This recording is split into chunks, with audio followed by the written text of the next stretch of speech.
Beaucoup de personnes ont accepté aujourd'hui des maladies qu'ils appellent héréditaires. Ah, ma mère est aussi morte de ça, hein, donc c'est normal. Sa grand-mère aussi avant, sa mère aussi avant. C'est dans la famille.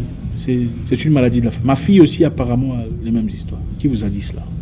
Vous avez accepté une condition qui ne vous appartient pas. Le lien de famille ne devrait pas vous lier dans la négativité. Par contre, il est très rare de voir une personne dire « Je suis riche parce que mon père était riche.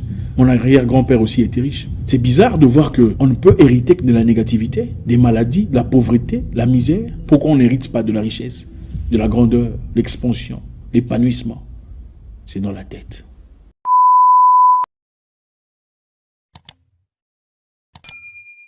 Bonjour à tous les amis, Zach Mwekassa, fondateur de la Mwekassa House. Merci de faire partie de ce mouvement de grandeur qui nous aide à franchir les barrières, à doper nos qualités, pulvériser nos défauts.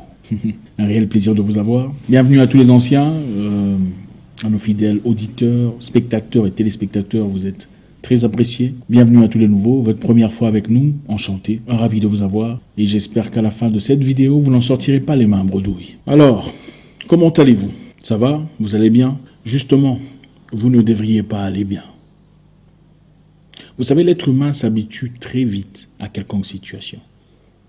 Vous le placez dans un lieu où il y a beaucoup de difficultés, il trouve un moyen de s'ajuster.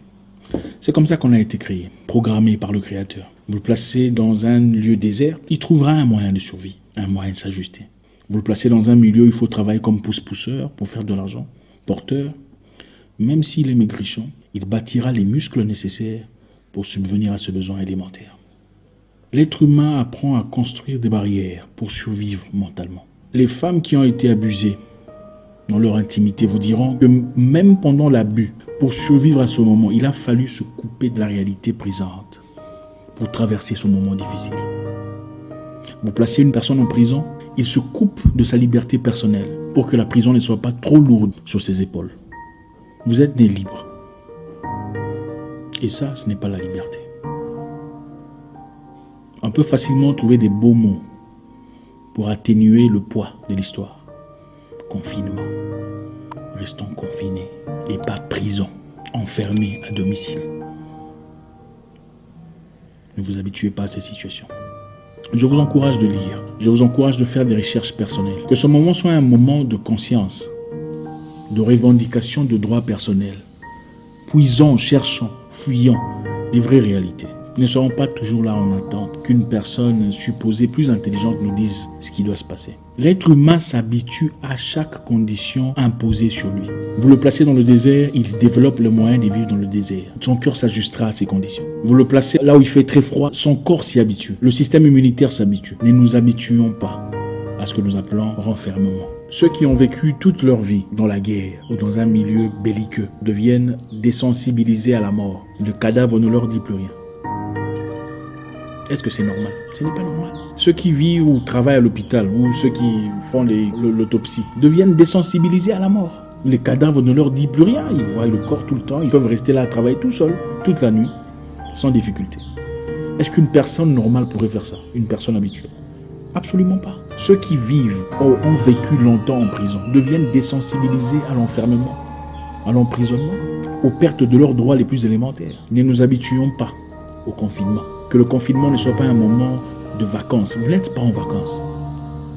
Vous n'êtes pas en vacances. Que ce soit un moment de recherche, de réflexion, de remise en question de tout ce que vous connaissez, tout ce que vous avez appris. Pour nous garder dans le train de la positivité, je voudrais vous dire que vous êtes capable, vous êtes apte, vous êtes équipé, vous êtes assez outillé pour accomplir toutes ces choses dont vous avez toujours rêvé. Je ne sais pas ce que vous avez toujours eu comme idée, comme ambition, comme projet de vie, plus jeune, mais qui au fil du temps n'avait peut-être plus le même impact, la même pression, la même présence, parce que vous avez été exposé à certaines situations qui vous ont poussé à croire que vous étiez en effet incapable. Je vais vous raconter une petite histoire. Il y a très longtemps, un monsieur partait visiter un endroit où on entraîne les animaux pour des cirques. Arrivé à un endroit, il aperçut plusieurs animaux. Il y avait des lions, des tigres, des chèvres, des éléphants, des chevaux. Les lions étaient enfermés dans des cages. Les tigres étaient dans leurs cages. Les éléphants, par contre, étaient dehors.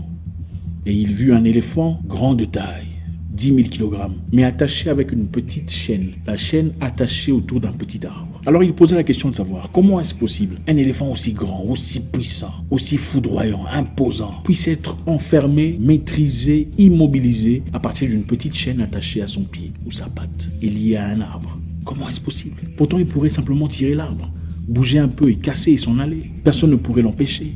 Sa présence est tellement imposante que personne n'oserait s'interposer.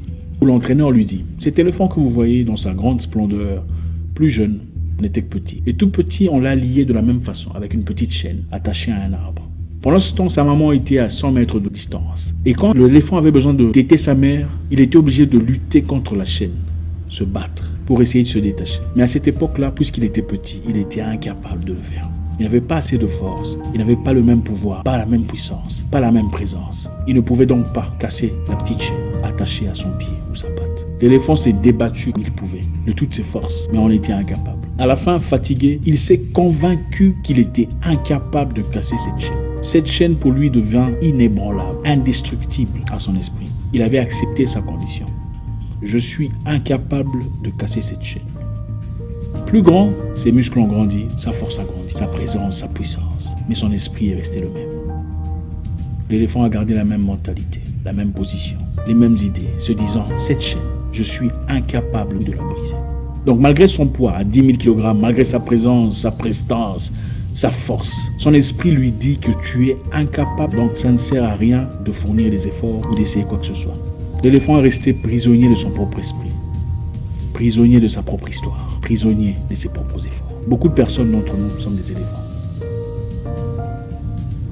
Nous sommes emprisonnés aujourd'hui à cause des histoires de notre passé, des choses qu'on a essayées qui n'ont pas marché. Et on s'est convaincu d'une certaine façon qu'il est impossible de faire autrement. Et on a embrassé, on a accepté notre situation parce qu'il n'y a pas de choix. Notre esprit nous dit, peu importe ce que tu fasses, peu importe les efforts que tu fournisses, tu ne changeras pas cette situation. Et ce que tu ne peux pas changer, tu dois l'accepter. Qui vous a dit ça? Beaucoup de personnes ont accepté aujourd'hui des maladies qu'ils appellent héréditaires. Ah, ma mère est aussi morte de ça, hein, donc c'est normal. Sa grand-mère aussi avant, sa mère aussi avant. C'est dans la famille. C'est une maladie de la famille. Ma fille aussi apparemment a les mêmes histoires. Qui vous a dit cela? Vous avez accepté une condition qui ne vous appartient pas. Le lien de famille ne devrait pas vous lier dans la négativité. Par contre, il est très rare de voir une personne dire « je suis riche parce que mon père était riche ». Mon arrière-grand-père aussi était riche. C'est bizarre de voir qu'on ne peut hériter que de la négativité, des maladies, la pauvreté, la misère. Pourquoi on n'hérite pas de la richesse, de la grandeur, l'expansion, l'épanouissement? C'est dans la tête. Il est plus facile d'accepter le négatif que d'accepter quelconque possibilité de grandeur ou de positivité. Il est plus facile de dire je suis diabétique parce que ma mère l'était. La science c'est science, mais la science a des zones très obscures. Même dans la science, on parle de ce qu'on appelle placebo. Le placebo, c'est en effet quand on vous donne un médicament pour atténuer vos douleurs. Vous allez chez le médecin, vous dites j'ai mal à la tête. Le médecin regarde et remarque qu'il n'y a rien. Après avoir testé, il voit rien de... Vous donne un petit... Vous dites ok, allez, buvez ça, ça va aller. Mais en réalité, cette histoire n'était pas un médicament, c'était des bonbons, Vous prenez ces histoires et vous vous sentez mieux. On vous a donné un placebo. Pourquoi vous vous êtes senti mieux? Parce que votre esprit vous a dit, le médecin m'a donné des cachets, c'est-à-dire que ça va aller. Ce ne sont pas les cachets qui vous ont guéri, c'est votre tête qui vous a guéri. C'est-à-dire qu'il y a une partie de la science qui n'est pas expliquée, qui est obscure à la science. Votre capacité, votre vision, la religion l'appelle la foi. Quand vous prenez un médicament, vous vous attendez à quoi? À être guéri. Et même si un médecin vous donnait un médicament faux ou un bonbon, vous disant que votre tête ira mieux après avoir pris, vous vous sentez mieux. C'est pourquoi? C'est le placebo. La religion l'appelle la foi. Écoutez, peu importe ce que vous fassiez dans la vie, si vous ne croyez pas, peu importe votre religion, si vous ne croyez pas à l'accomplissement de ce que vous dites en prière, ça ne s'accomplira pas. Votre croyance est plus importante que ce que vous faites. Un malade qui entend répétitivement qu'il mourra a de fortes chances de mourir, plus vite que celui atteint d'une maladie incurable qui entend répétitivement la positivité. Récalibrons notre esprit, notre façon de voir les choses. Vous n'êtes pas obligé de rester prisonnier de votre passé, des difficultés de votre famille. Oui, vous pouvez rentrer à l'école et vous organiser. Oui, vous pouvez reprendre des choses que vous avez échouées dans le passé. Oui, vous pouvez devenir ce que vous n'avez jamais été dans le passé. Ma mère est rentrée à l'école à 54 ans, à l'université. Vous avez quel âge? Il n'est pas trop tard pour recommencer à zéro. Il n'est pas tard pour prendre une nouvelle direction. Il n'est pas tard pour rejeter quelconque maladie mentalement qui est attachée à vous. Les humains ne peuvent pas tout vous expliquer. C'est vrai, la science explique beaucoup de choses. Mais tout commence dans votre esprit, dans votre tête, dans votre cœur. C'est vous qui choisissez votre vie. Ne soyez pas attaché comme l'éléphant. Dans sa jeunesse, a connu des difficultés. et à rapporter cela dans sa grandeur, dans sa vie d'adulte. Vous vous pensez incapable d'assumer un rôle important. Pourquoi le pensez-vous? Vous n'êtes plus la même personne. Mais il faut couper la chaîne. Vous avez grandi. Avant 1954, personne n'avait parcouru 1500 mètres en moins de 4 minutes dans les courses de marathon ou courses ou Jeux Olympiques. Il était impossible. La science disait qu'il était physiquement impossible pour l'humain de faire 1500 mètres en moins de 4 minutes. On a même donné des justifications scientifiques sur le plan physique, sur le plan mécanique. Il était impossible pour tout le monde de l'accomplir. Et c'est vrai, personne ne le faisait.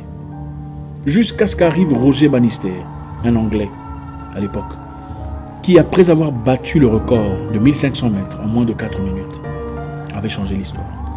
Après lui, la barrière était cassée. Beaucoup de gens ont pu accomplir cette course en moins de 4 minutes. Après Roger Bannister, beaucoup de monde ont rapidement accompli 1500 mètres en moins de 4 minutes. Comment est-ce possible? Où étaient-ils avant tout ça? C'est parce que la barrière dans leur esprit s'était brisée. Ils avaient compris qu'il était en effet possible d'accomplir 1500 mètres en moins de 4 minutes. Si Bannister était capable de le faire, c'est-à-dire que je suis capable de le faire. Nos barrières sont souvent mentales et pas nécessairement physiques.